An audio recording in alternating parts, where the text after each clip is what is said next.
Hello. How are you today? I could be better. Hold on one moment. I'm switching over to my headphones. Okay. Um, so how careful do I need to be with my words? You can swear. We just ask you not to dox people, What does using that a real mean? identifiable name. Oh, no, that should be fine. Yeah. Sex, relationship, whatever you want to talk about is definitely out, available. We can talk about it. Okay. Yeah. So what's going on today? What can I call you? Call me my cat Larry or Larry. Larry. Let's go with Larry. Larry, how can I help you? What's going on? Well, I've been in this relationship for 2 years, and my significant other is bipolar, which is unmedicated, and we've always had some struggles. And I think I've had to overwork on my side of things to the point where it led up to where I was being too harsh where I didn't need to be today because I was in the wrong completely today. Okay. And I definitely went too far.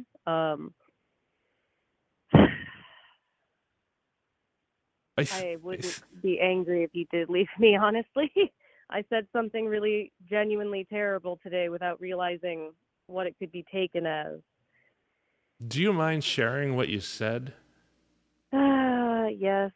Um, so to preface this, I'm child free. I have been since I was young.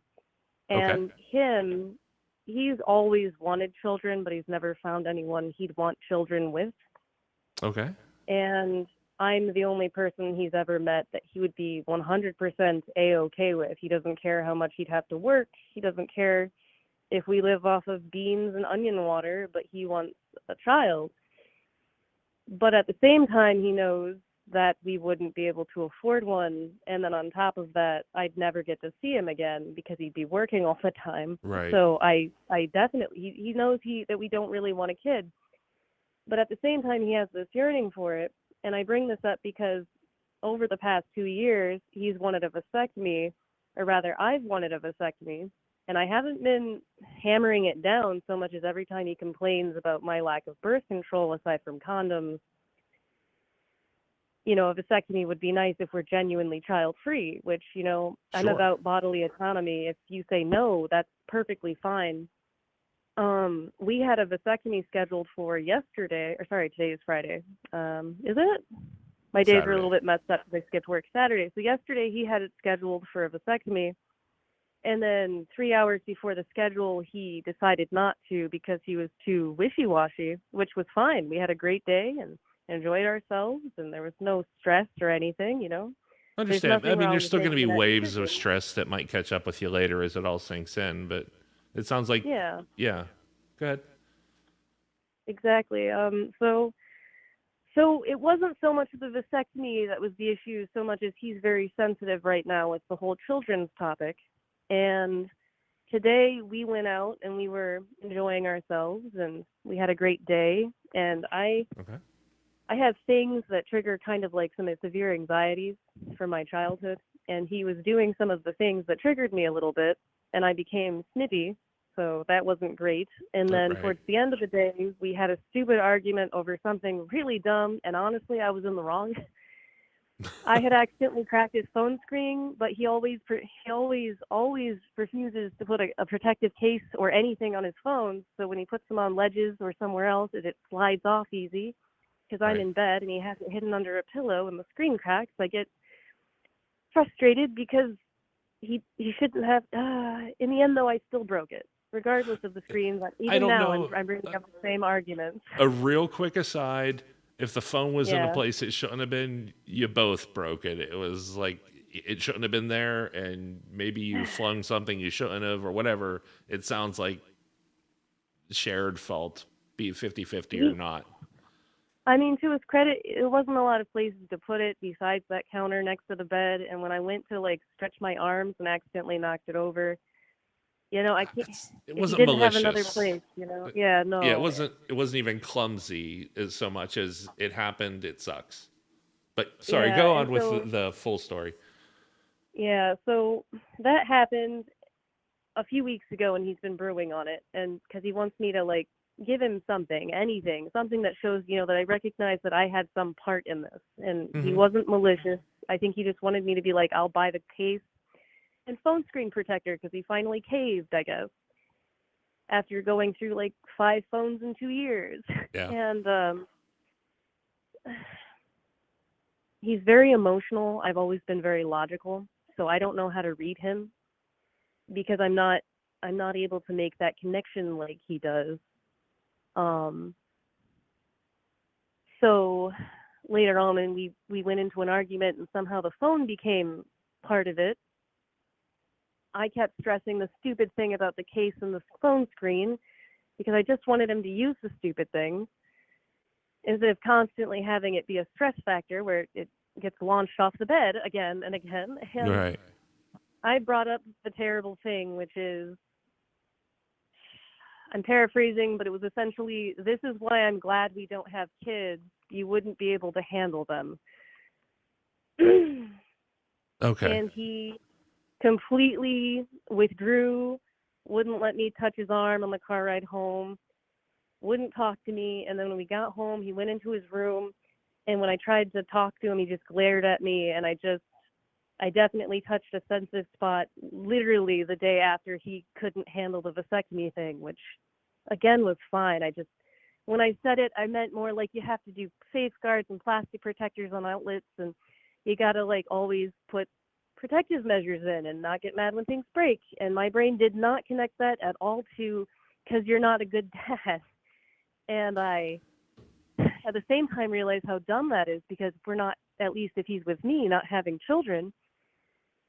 But also, I've told him, if you want kids, that's fine. You don't have to be with me. I just want you to be happy in your life. But also, the way that was taken by him probably in that state was because you shouldn't be a dad, which I'm sure was And just, yeah, he could probably also hear it as like, I don't want to have kids because I don't think you're a good dad as well. yeah. There's a lot of context that can be read into that.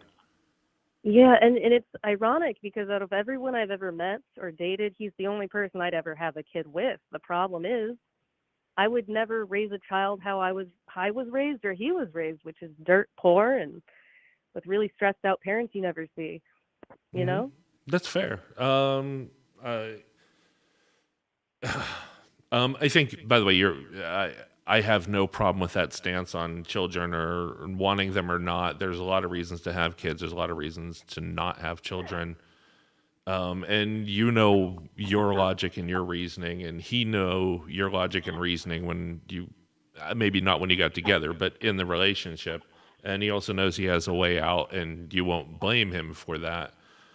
It honestly sounds like you two generally have a very good and mature relationship, and things did get out of hand.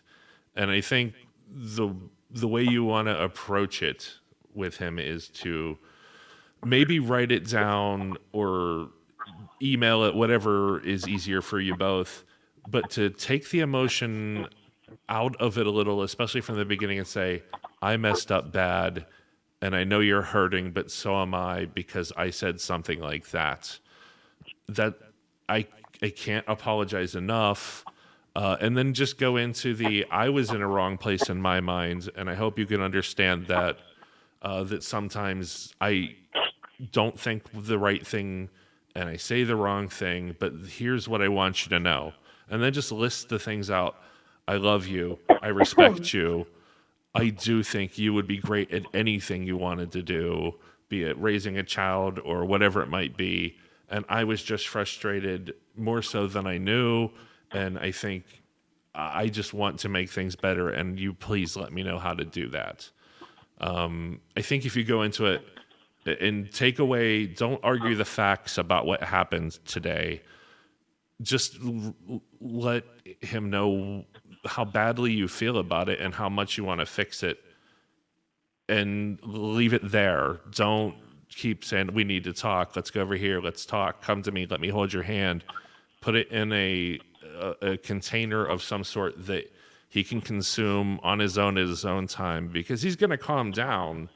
He might still have opinions. He might have said, well, I'm leaving her tomorrow, I'm done. But like that goes away in the morning or the next day, depending on how long somebody holds a grudge. But put it down in words, think about it, but don't make it an argument about what happened. Don't go back to and then you did this, and then I saw that, and then I reacted this way. Just make it about that one sentence, and how if you could go back in time and make it never happen, you would give anything. And just go in that direction. Just try to repair that one thing in a non-emotional way, but expressing how you feel. Like, don't make it grand and some big story. Just say, this is how bad I feel and how much I want to have it fixed. Yeah.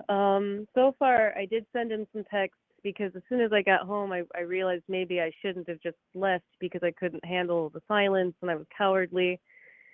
And I just dipped. I didn't know if he even wanted me, like in bed, Sure. because if you're that, I don't want him sleeping on the couch because the person who said the screwed up thing Right. picked the good spot, Yeah.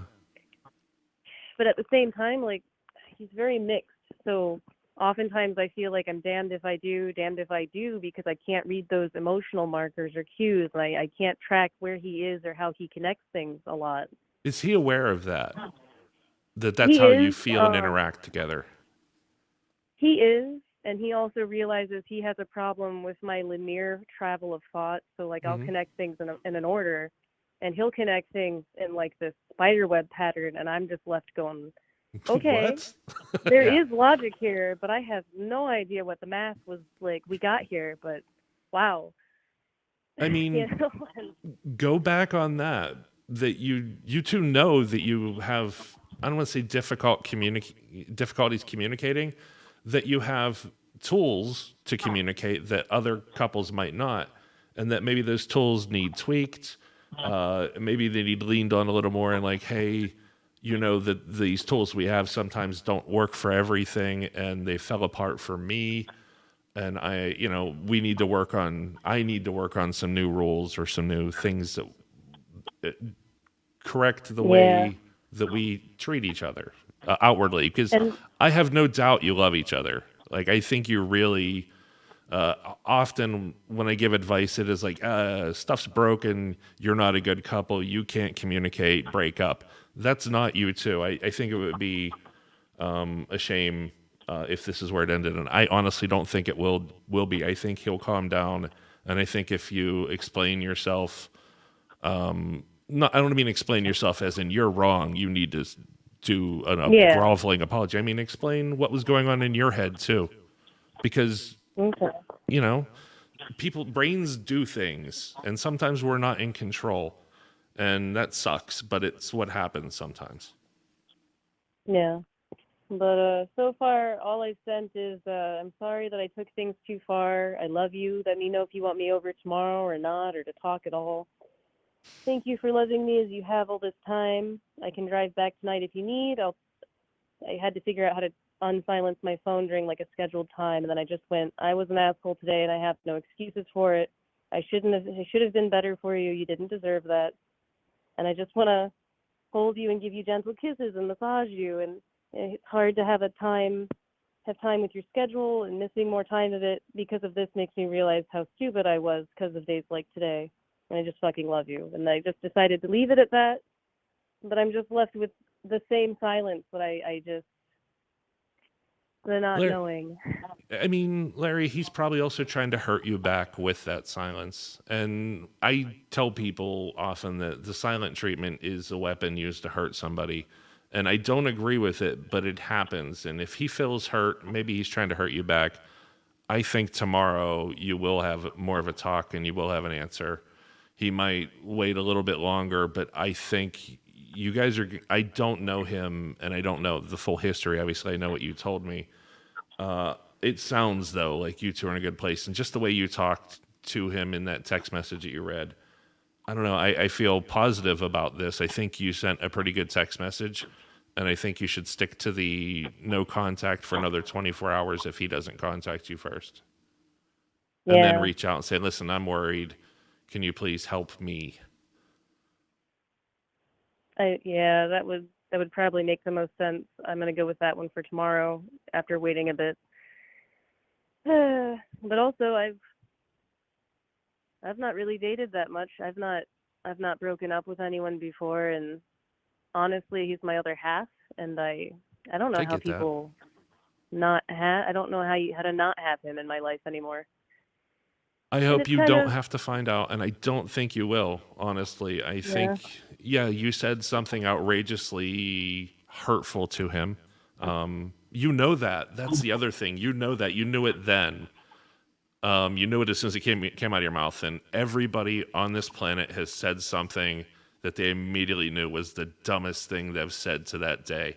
It happens to us all. And I honestly think you're going to get over it. I think he's going to get over it, and you're both going to have learned another way to argue and fix it. Yeah. I believe that, and I'm not generally a support person, and I'm not trying to give you false support here, but it sounds like a really bad day, and I think it's going to be one you both remember for a long time. But I think you're both going to remember it together.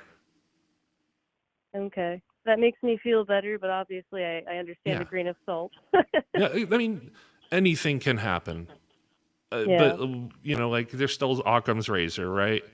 Yeah. And you made a comment about you haven't really. I think you're doing fine.